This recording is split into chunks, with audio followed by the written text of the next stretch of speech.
Hey guys, I'm going to show you how to fix this problem on Windows 11 operating system. In the first step, go to search bar and type your device manager, then click here to open it. Once we are here, we need to expand the display adapters. So here it is, just click on this icon to expand this.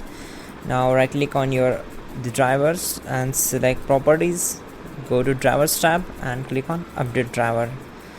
So we will choose the first option, search automatically for drivers. Make sure you are connected with your internet connection, then click on this. So the best drivers will be installed.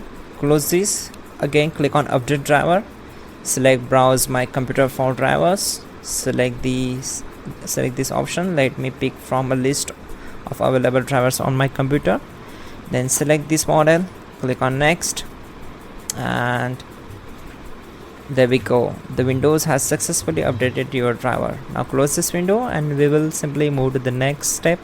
That will be simply right click on the task bar and select task manager. You can also search it from here. Simply type here task manager, then click here to open it. Once we are here, we need to click on this icon, performance icon. So click on it. On this tab here you will get which graphics card you're using. In my system it's Intel Core TM i5 9400. So we need to download its drivers, latest drivers. So search for it in any web browser and simply add download drivers, so then install it. So that's it guys, simply close this window and restart your system. Your problem will be solved and you're good to go.